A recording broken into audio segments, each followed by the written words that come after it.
everyone. Thank you so much for being here. I'm State Representative Chris Taylor, and I'm really excited to be here with my colleagues, Representative Anderson and Representative Stubbs, to kick off early voting. We love to vote here in the city of Madison, and of course we want to create as many opportunities for people to vote as possible. Voting is just so fundamental to our democracy. We have seen efforts after efforts by some of our Republican colleagues to try to curtail early voting, and thankfully we've had courts say no, that early voting is very, very important. And here in Madison and really Dane County as a whole, we want to make it as easy to vote as possible. So starting next Monday, which is March 18th through Saturday, March 30th, individuals right here in our lovely city can pretty much go to any library and of course the city clerk and cast their ballots for some really important elections. As I said, right now we're relying on courts to protect some of our fundamental rights, and one of those rights is the right to vote. We have a state Supreme Court race that is incredibly important. The iconic Shirley Abramson is retiring. She has spent decades protecting individual rights, protecting our constitutional rights, and she is retiring. And there's a choice that people have. There's a choice of Brian Hagedorn, who has shown himself to be an anti-gay bigot, versus Lisa Neubauer, who is a distinguished jurist, the first woman chief on the Court of Appeals, and very well respected. So that's the choice. That's a very, very stark contrast between these candidates. But it is imperative that we have an independent judiciary, because I'll tell you, we are needing the courts to protect some of our most fundamental rights. So this is a critical election. We have an opportunity here to really determine the next mayor of our city. What is the direction of our city going to be? To determine who's going to be leading our city council and our school board. So some really critical, in addition to this very important state Supreme Court race, really critical issues for our community here. And we want to make sure everybody knows that they, starting next Monday, can early vote. I'm so proud of our city here. In the last fall 2018 election, 37,314 people early voted right here in Madison. That is more than 4 times the people who early voted in the 2014 midterm. So we know here in Madison we have a huge impact on these statewide races, and we have to go out there and exercise that right. It's very, very important. You can find information about where to early vote by going either to the City of Madison website or going to myvote.wi.gov. That's myvote.wi.gov. You can even find a sample ballot at that location, and you can find more details about where to go vote. But we are here today to encourage everybody in our wonderful city, exercise your power. You have the power to determine the direction of our state Supreme Court. You have the power to determine what happens in our city, the direction our city goes. And we need your voice more than ever. That is what makes a democracy. And so we really want to make sure everybody knows, starting next Monday, the 18th, you can vote through Saturday before the election. So thank you so much. And with that, I'm going to introduce one of my beloved, esteemed colleagues, Representative Anderson.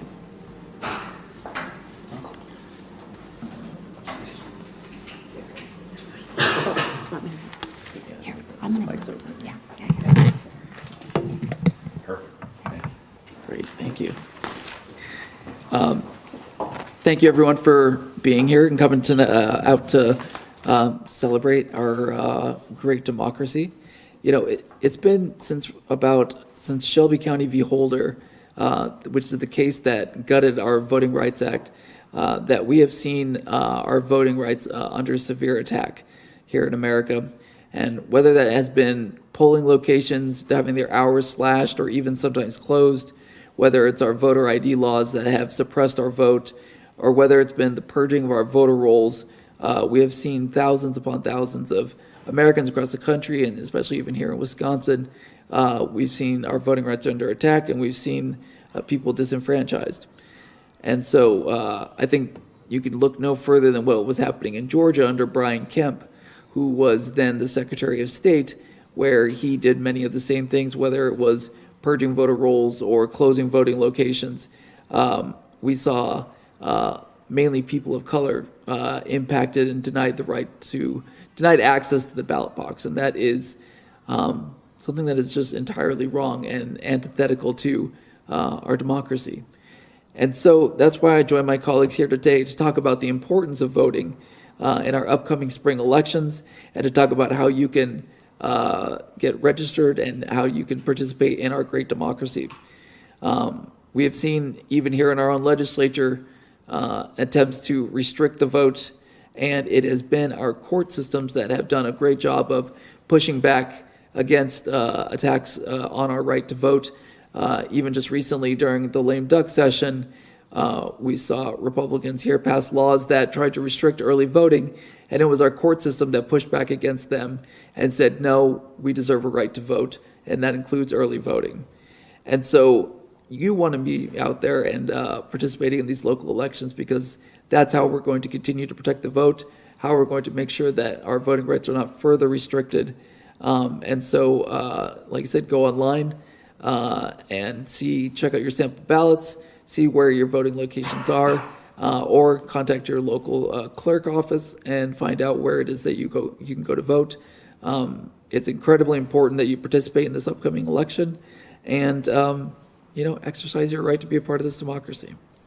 So again, thank you to my colleagues for having me, and excited to introduce the very awesome, the very bubbly, the very great Sheila Stubbs. Thank you. Thank you. Thank you all so much. Thank you to everyone. Thank you. Great comments that have already been shared, and I will echo many of those same comments by both of my colleagues, Representative Taylor and Representative Anderson, who I'm so honored to be given this opportunity to speak on something that's very near and dear to my heart. And 20 short days, we will have the opportunity to go to the ballot box and fundamentally change our community for more and just equitable communities. However, we need to turn out and we must vote. From the highest courts in the state to the mayoral to the school board races, we as a community have the opportunity to control our destiny for an opportunity for justice and for equity. But voting is not guaranteed rights for many of us, though. There have been coordinated attacks to make it harder, as my colleagues identified, for us to vote. In fact, Wisconsin has some of the most restrictive voting laws in this country. This is why it is imperative that we collectively vote early, especially in spring elections. If we don't vote now, we can lose this precious right and so much more. Here in Madison, we have 16 early voting locations that will be open over the next 2 weeks. And you can vote today. Again, you can vote today at Madison Municipal Building from 8 a.m. to 4:30 p.m. Don't be complacent. Go vote as soon as possible. And remember, voting is a fundamental right, and every vote must count. We are counting on you to make the right choices for the state of Wisconsin. Thank you. Are there any questions for us? So you three obviously all represent the Madison-Area, and Dane County is an area with a lot of resources to put towards voting and to put towards both the Dane County Clerk and the City of Madison.